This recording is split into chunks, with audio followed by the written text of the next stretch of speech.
Hello दोस्तों, आप लोग का स्वागत है H2O स्टडी चैनल में।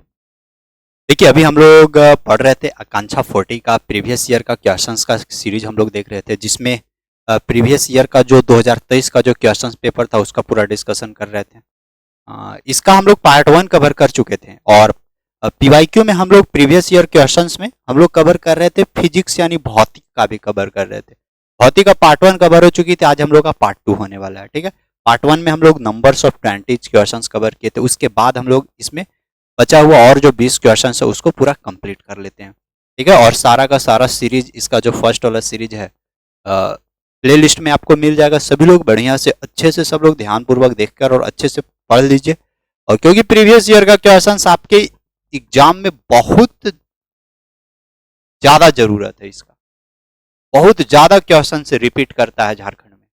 ठीक है, तो जो लोग भी आकांक्षा 40 का फॉर्म भरे हैं, अगर आप बिना प्रीवियस ईयर का आप एग्जाम देने जा रहे हैं, ये तो आपको संभव नहीं। अगर आप एग्जाम दिए तो बिना प्रीवियस ईयर का आप तैयारी कैसे कर सकते, इसीलिए प्रीवियस ईयर का क्वेश्चन बहुत जरूरी है। तो ठीक है, स्टार्ट करते हैं। तो आज हम लोग का पार्ट 2 है। पार्ट 2 में देखिए जो क्वेश्चन नंबर है, क्वेश्चन नंबर 21 से 20 तक कवर कर चुके थे। तो 21 में देखिए क्वेश्चन क्या पूछा था, सो देखिए बोला गया था कि निम्नलिखित में से कौन सा विद्युत परिपथ में विद्युत शक्ति को निरूपित नहीं करता। Which of the following terms does not represent electric power in a electric circuit? इस तरह का सवाल है, विद्युत से क्वेश्चन पूछा गया। अगर आप एक चीज पूरा एनालिसिस किए होंगे ना, तो टोटल का टोटल क्वेश्चन विद्युत और इलेक्ट्रिक से है। अगर इलेक्ट्रिक पूरा कंप्लीट है आपका एनसीईआरटी का, पूरा हो जाएगा। अगर लाइट पूरा कंप्लीट है तो पूरा हो जाएगा लाइट, और बस वही। तो देखिए, और अच्छे से सब लोग पढ़िए, साथ में और जितने भी क्वेश्चंस प्रैक्टिस करवाएंगे अभी सारा का सारा आप लोग देख लीजिए। तो निम्नलिखित में से कौन सा पद विद्युत परिपथ में विद्युत शक्ति को निरूपित नहीं करता है? इसमें से कौन है जो विद्युत शक्ति को निरूपित नहीं करता है? तो देखिए P बराबर होता है क्या, वी आई। इसका हम ना थ्योरी भी डिस्कशन करेंगे, पूरा थ्योरी आप पढ़ लीजिएगा, थ्योरी। ठीक है ना। देखिए P बराबर वी आई, ये तो सही है। और देखिए V बराबर होता है आई आर, होता है ना, V बराबर आई आर।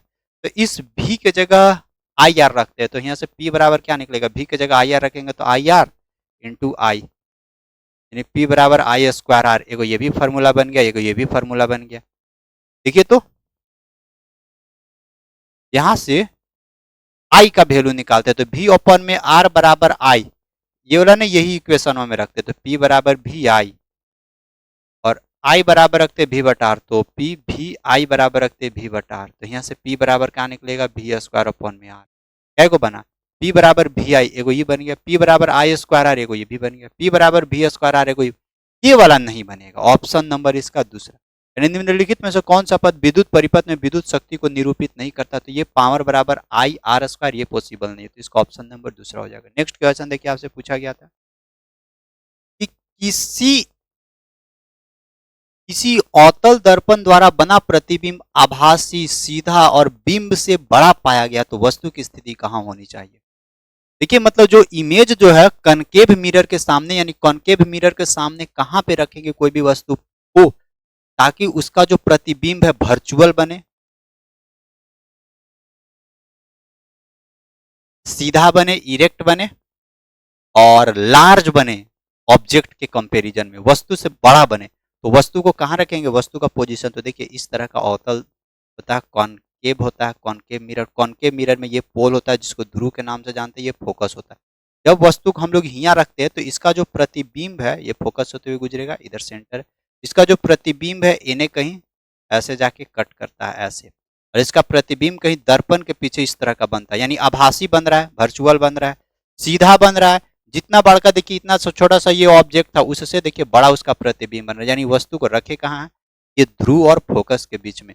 ऑप्शन कौन सा, देखिए between the pole and the mirror of its principal axis, यानी ऑप्शन नंबर 4 पढ़िए तो दर्पण के ध्रुव तथा मुख्य फोकस के बीच में, दर्पण का ध्रुव और मुख्य फोकस के बीच, ऑप्शन नंबर 4 करेक्ट है। ठीक है, नेक्स्ट देखिए, नो मैटर, मतलब कोई मैटर, मतलब कुछ वैसा डिपेंड नहीं है, कोई मैटर नहीं है, no matter how far we stand from the mirror, मतलब आप दर्पण से कितना दूर खड़े हैं ऐसा कुछ मायने नहीं रखता है।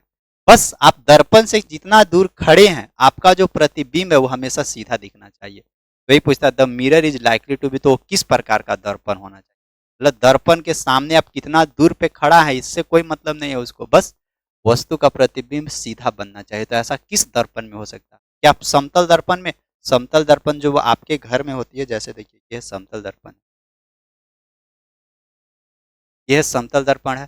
तो इस समतल दर्पण में वस्तु चाहे आप इस समतल दर्पण से जितना दूर खड़ा रहिए, आप कितना दूर भी खड़ा रहिएगा, इमेज हमेशा जो भी आपका जो वस्तु का प्रतिबिंब आप वस्तु है ना उसका जो इमेज बनेगी वो सीधा ही बनेगा।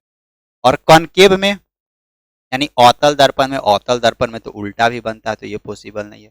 उत्तल दर्पण में भी हमेशा सीधा प्रतिबिंब बनेगा। जैसे उत्तल दर्पण कैसे कहाँ देखिएगा आप?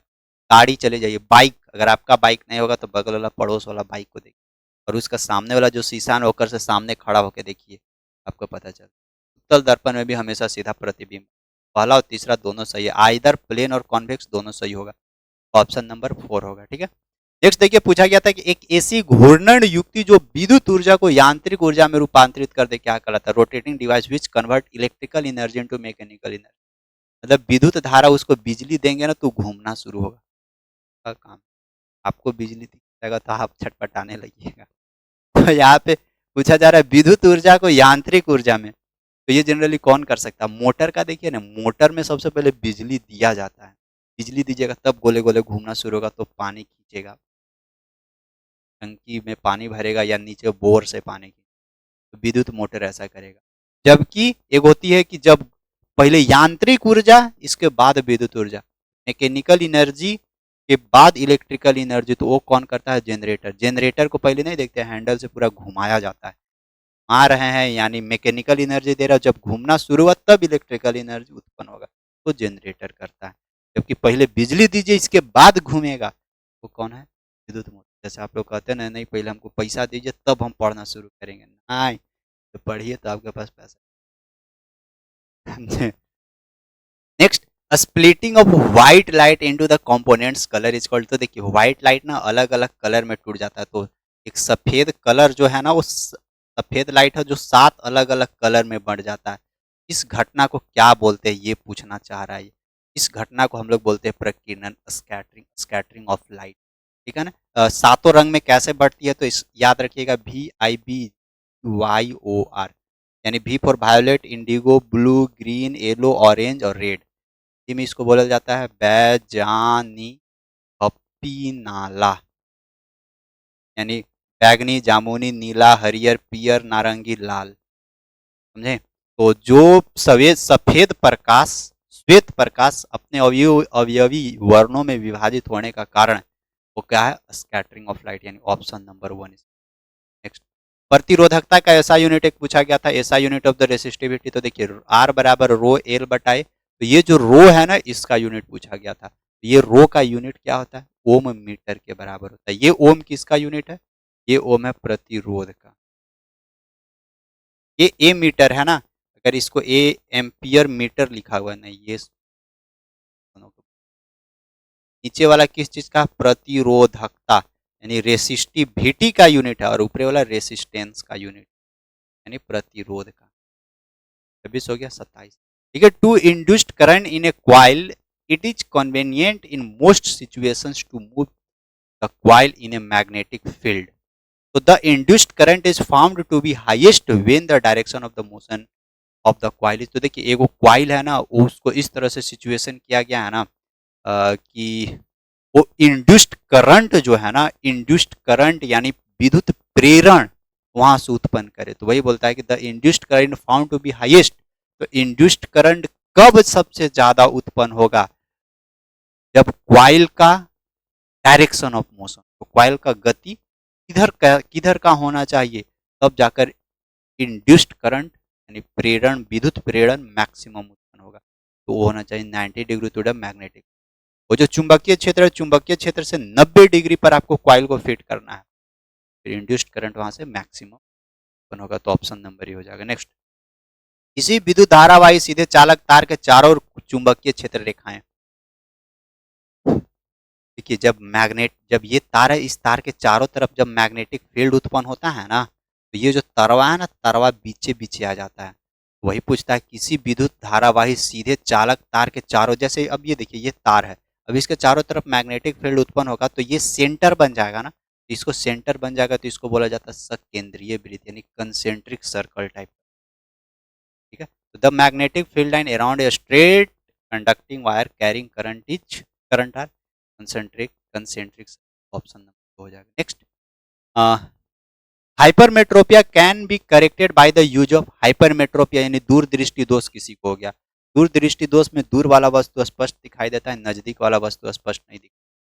तो किसी को भी दूर दृष्टि दोष हुआ है तो उसके लिए जनरली उनको उत्तल लेंस की आवश्यकता पड़ेगी, यानी उत्तल लेंस कहने का मतलब कि कॉन्वेक्स लेंस। यानी किसी को भी हाइपरमेट्रोपिया हो गया, अगर किसी को निकट दृष्टि दोष हो गया, नियर साइटेंडनेस हो गया, के लिए अवतल लेंस का जरूरत पड़ता है। नियर साइटेडनेस यानी निकट दृष्टि दोष किसी को, तब which of the following is correct, इस चारों में से कौन सा करेक्ट है। सो देखिए, तो एक आप लोग फार्मूला पढ़े होंगे विद्युत धारा जब पढ़ रहे होंगे ना, तो W बराबर V इंटू क्यू पढ़े होंगे, यानी वर्क बराबर कार्य बराबर विभवांतर गुने विभवांतर यानी पोटेंशियल डिफरेंस गुने आवेश, ये पढ़े हैं, यही वाला है करेक्ट। तो देखिए जूल यानी वर्क का एसआई मात्रक जूल होता है, कुलॉम्ब किसका आवेश का एसआई मात्रक, चार्ज का एसआई मात्रक कुलॉम्ब, पोटेंशियल डिफरेंस का एसआई मात्रक वोल्ट। तो ऑप्शन नंबर इसका 1 हो जाएगा। नेक्स्ट क्वेश्चन देखिएगा, एक न्यूमेरिकल दिया होता है, piece of wire of resistance R, एक तार का टुकड़ा है जिसका प्रतिरोध आर है, its cut into 5 equal parts, उसको 5 इक्वल पार्ट्स में बांट दिए हैं, तो this parts are connected in parallel, फिर उसको पैरेलल में कनेक्ट कर रहे हैं। तो if the equivalent resistance of the combination is R, फिर बोला जा रहा है कि अगर उसका इक्विवेलेंट रेसिस्टेंस जो 5 को अलग अलग पार्ट्स में तोड़े हैं ना, उसका जो इक्विवेलेंट रेसिस्टेंस यानी तुल्य प्रतिरोध आर डैश है, पूछा जा रहा है then the ratio of R upon में आर डैश, आर अपॉन में आर डैश का रेशियो पूछा जा रहा है, कैसे पता चलेगा। ऐसा करिएगा, देखिए प्रतिरोध आर कि किसी तार के टुकड़े को 5 बराबर भागों में बांटा गया है, तो देखिए शुरू वाला रेसिस्टेंस आर बराबर आर हो जाएगा, तब हम मेरे को आर डैश निकालना है। तो 1 अपॉन में आर डैश, 5 अलग अलग पार्ट्स में बांटा गया, तो प्रत्येक का रेसिस्टेंस कितना हो जाएगा, प्रत्येक का रेसिस्टेंस आर बटा 5 आर बटा 5 आर बटा 5 होने वाला है प्रत्येक का रेसिस्टेंस। तो 1 अपॉन में फर्स्ट रेसिस्टेंस आर बटा 5 हो जाएगा, दूसरका का भी आर बटा 5 हो जाएगा, तीसरका का भी आर बटा 5 हो जाएगा, चौथा का भी आर बटा 5 हो जाएगा, पांचवा का भी आर बटा 5। समझ में आया कैसे हम लोग ले रहे हैं। सो आर बटा 5 आर बटा 5, देखिए एगो तार था, एक 5 बराबर बराबर भाग में बांटले हैं, तो ये इसका प्रतिरोध आर था, तो 5 बराबर बराबर भाग बांटने, तो एगो का प्रतिरोध कितना होगा, पांचों के कंपैरिजन करिएगा ना, तो एगो का जो रेसिस्टेंस है जितना हो रहा था उसका 5वां भाग, दूसरका का भी 5वां भाग, तीसरका का रेसिस्टेंस 5वां भाग, चौथा का रेसिस्टेंस 5वां भाग, पांचवा का भी रेसिस्टेंस 5वां भाग, ये इस तरह से प्रतिरोध बढ़ेगा। तो यहाँ से 1 अपॉन में आर डैश क्या हो जाएगा, देखिए सब 5 ऊपरे चला जाएगा, तो ये बन जाएगा 5 बटा आर प्लस में 5 बटा आर प्लस में 5 बटा आर प्लस में 5 बटा आर प्लस में 5 बटा आर हो जाएगा। 1 अपॉन में आर डैश निकालिएगा तो यहाँ से टोटल रेसिस्टेंस आर निकलेगा, ऊपर से 5 10 15 20 25 टोटल 25 हो जाएगा, तो यहाँ से आर डैश निकालिएगा तो ये आर ऊपरे चला जाएगा, आर बटा 25। देखिए आर डैश बराबर आर बटा 25 से आर अपॉन में आर डैश पूछा गया था ना, देखिए आर अपॉन में आर डैश बराबर, आर को आर रहने दीजिए, आर डैश बराबर आर बटा 25, तो ये 25 को ऊपरे ले जाएंगे, 25 आर अपॉन में आर, ये आर से आर खत्म, तो बचा क्या 25, 25 ओनली फॉर, तो 25 है, यानी आर अपॉन में आर वन क्या 25 रेशियो 1 या ओनली फॉर 25 बचेगा, ओनली फॉर 25 बोले तो देखिए ऑप्शन नंबर यहाँ पे क्या है, ऑप्शन नंबर चौथा में 25, ऑप्शन नंबर इसका 4 हो जाएगा। नेक्स्ट नेक्स्ट क्या पूछा गया था, यहाँ पे पूछा गया है कि बिंदु U यानी बिंब का दूरी U, वस्तु का दूरी U, प्रतिबिंब का दूरी V, फोकस दूरी F में संबंध दर्शाने वाला दर्पण सूत्र, मिरर फार्मूला पूछा जा रहा है। U V F से संबंधित मिरर फार्मूला, तो 1 बटा V प्लस 1 बटा U बराबर 1 बटा F, ऑप्शन नंबर फर्स्ट हो जाएगा, 1 अपॉन में V प्लस 1 अपॉन में U बराबर 1 upon. Next 33, which energy of water use to the produces hydro electricity, पानी से बिजली बनते हुए देखे हैं, कोयला से बिजली बनते हुए देखे होंगे, जनरेटर से भी बिजली बनते हुए देखे होंगे, लेकिन आप पानी से बिजली बनते हुए देखे हैं, नहीं देखे होंगे। पानी से बिजली कैसे बनता है ना, देखिए ऐसे करके डैम में पानी ऐसे इकट्ठा कर दिया जाता है पानी, और इसका डैम के जस्ट दूसरा साइड ऐसे डायनेमो लगा देवल जाता है पूरा बड़ा बड़ा पन्नी के साथ, जैसे डायनेमो लगा देवल जाएगा और यहाँ से पानी छोड़ल जाएगा ये प्लेटवा पर, पत्ती पर। फिर ये पानी का जो वेलोसिटी होगा ना, उस पानी का वेलोसिटी से पूरा गोले गोले घूमने लगेगा। एक से इन्हें डायनेमो फिट कर देगा और डायनेमो एक बार जहाँ घूमने लगा तो वहाँ से फिर बिजली बनना शुरू हो जाएगा। तो ये जो हाइड्रो इलेक्ट्रिसिटी, ये पानी ही है ना, तो पानी को ही बोला जाता है हाइड्रो। हाइड्रो मीन्स वाटर, फिर उससे बिजली बन रहा है, इसीलिए हाइड्रो इलेक्ट्रिसिटी बोल दिया गया है। तो जल विद्युत उत्पादन में कौन सी जल की ऊर्जा का उपयोग होती है? तो गतिज ऊर्जा, स्थितिज ऊर्जा, दोनों का जरूरत पड़ता है। काइनेटिक एनर्जी का, पोटेंशियल एनर्जी का भी जरूरी पड़ेगा और काइनेटिक एनर्जी का भी जरूरी पड़ेगा, यानी ये दोनों, फर्स्ट और सेकंड दोनों हो जाएगा, यानी इसका ऑप्शन नंबर थर्ड हो जाएगा। 33 के बाद 34 देखिए, for the diverging lens of focal length. देखिए अपसारी लेंस का फोकस दूरी पूछा जा रहा है। अब अपसारी लेंस किसको बोलते हैं? तो देखिए अपसारी, डाइवर्ट, सभी लाइट को डाइवर्ट कर दे रहा, तो डाइवर्ट करने वाला लेंस कौन सा है? ये वाला लेंस। देखिए सभी लाइट को डाइवर्ट कर देती है, तो किस नाम से जाना जाता है? इसको जाना जाता है अवतल लेंस। अवतल लेंस कहने का मतलब कि कॉन्वेक्स लेंस। हम ये ना पिछले वाला भी जो फर्स्ट पार्ट था ना, उसमें भी बात किए थे। अवतल लेंस का हमेशा फोकल लेंथ क्या होता है? निगेटिव होता है, हमेशा इसका निगेटिव होगा। तो अब यहाँ से डाइवर्जिंग लेंस पूछा जाए तो डाइवर्जिंग लेंस किसको बोलते हैं? कॉन्वेक्स लेंस को, सॉरी कनकेव लेंस को, याद रहेगा। यानी अपसारी लेंस किसको बोलते हैं? उत्तल, अरे यार, अवतल लेंस को, ठीक है। और डाइवर्जिंग लेंस हो गया, एक होती है कन्वर्जिंग लेंस। देखिए कन्वर्जिंग लेंस किसको बोलते हैं? कॉन्वेक्स लेंस को। कॉन्वेक्स लेंस यानी कॉन्वेक्स लेंस मतलब उत्तल लेंस, और कन्वर्जिंग लेंस मतलब होता है अभिसारी लेंस। अभिसारी लेंस, ठीक है। तो ये भी याद रखिएगा, कन्वर्जिंग लेंस का फोकस हमेशा पॉजिटिव में। नेक्स्ट देखिएगा, आपतन कोण साइन और अपवर्तन कोण साइन आर का अनुपात पूछा जा रहा है। The ratio of the angle of incident sine i and to the angle of reflection of sine are.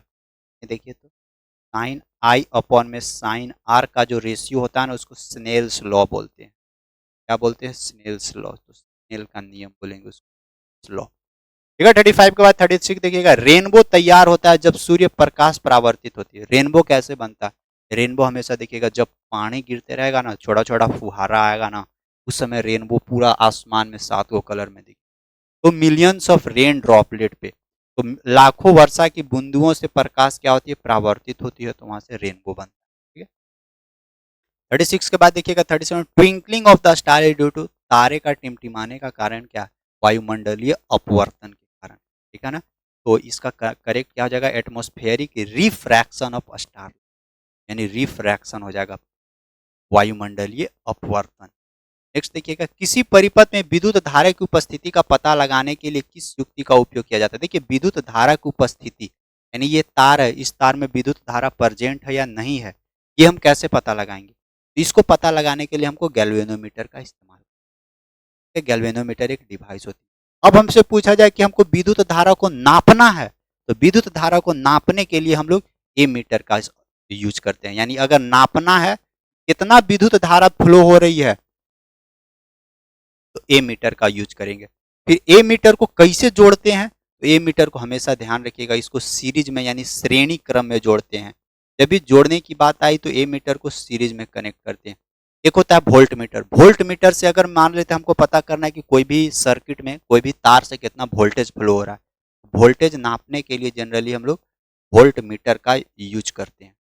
आप लोग देखे होंगे अगर टीवी या फिर रेडियो वीडियो कुछ खराब हुआ होगा ना, तो दुकान में जाते होंगे तो इस तरह का रहता है, ऐसे रहेगा, यहाँ पे एगो डिस्प्ले रहेगा, ऐसे करके दो गो ईंठने वाला रहता है, और इन्हें कोड खोसेगा और इसको ऐसे टीवी में लगा के चेक करेगा कि विद्युत धारा फ्लो हो रहा है, तो इसका रीडिंग वहाँ यहाँ पे बताए, उसी को बोला जाता है। तो वोल्ट मीटर को वोल्ट मीटर से वोल्टेज नापा जाता है। वोल्ट मीटर को कौन सा क्रम में जोड़ा जाता है, कैसे जोड़ते हैं? तो इसको पैरेलल में, सही सब याद रखिए, समांतर क्रम में इसको, ठीक है ना। 38 के बाद देखिएगा 39, जैसे जैसे तार में प्रवाहित विद्युत धारा बढ़ती है वैसे वैसे विभवांतर, तो ये तो as a current through a wire increases potential differences across the wire. तो जैसे जैसे विद्युत धारा बढ़ाइएगा तो भी डायरेक्टली प्रोपोर्शनल टू आई होता है ना, अकॉर्डिंग टू ओम्स लॉ। तो आप विद्युत धारा आई बढ़ाइएगा तो वोल्टेज वो तो बढ़ेगा। अब दोनों बढ़ रही है यानी इंक्रीज लीनियरली, तो रैखिक रूप से क्या होगा, विभवांतर भी बढ़ने वाला है, लीनियरली वो भी बढ़ेगा। नेक्स्ट, वह युक्ति जो परिपथ में विद्युत धारा के प्रवाह को उत्क्रमित कर देता है। मतलब एक ऐसा भी डिवाइस है जो एनए से विद्युत धारा जा रहा है ना, उसको जस्ट एनए एनए करके उलट देगा। यानी a device that reverse the direction of flow of current through A circuit. जिस तार से विद्युत धारा जा रहा है ना, उस तार जने से जने विद्युत धारा जा रहा है, अगर उसको उल्टी कर देना, उलट देना है, उसके लिए फिर आपको एक डिवाइस लगाना होगा जिसको कम्यूटेटर के नाम से, कम्यूटेटर के माध्यम से विद्युत धारा का जो डायरेक्शन होता है तो उलट दिया। ठीक है, तो फाइनली हम लोगों का जो फिजिक्स का जो पीवाईक्यू था 2023 का आकांक्षा 40 का, उसका फाइनली हम लोग कंप्लीट कर चुके हैं। फिजिक्स का पूरा कंप्लीट हो गया सीरीज, दोनों पार्ट 1 और पार्ट 2 में दोनों कंप्लीट करवा चुके हैं। आप लोग आराम से प्लेलिस्ट में जाइएगा, वहाँ पे सारा का सारा प्लेलिस्ट में सब कुछ मिल जाएगा आपको। फिजिक्स हो गई है, केमिस्ट्री भी मिल जाएगी आपको, मैथ भी मिल जाएगा, रीजनिंग भी मिल जाएगा, पूरा का पूरा प्रीवियस ईयर का क्वेश्चन मिल जाएगा। बस आज का जो सेशन है, आज का सेशन हम लोग यहीं तक रखते हैं। और आज का सेशन कैसा लगा सब लोग जरूर एक बार नीचे कमेंट करके बताइएगा, आपका कमेंट का इंतजार। और जाते जाते सब लोग वीडियोज़ को लाइक करते हुए जाइएगा, जो भी नए लोग हैं सभी लोग चैनल को जरूर सब्सक्राइब करते हुए जाइएगा। फिर मुलाकात करते हैं हम लोग नेक्स्ट सेशन में, तब तक के लिए बाय बाय।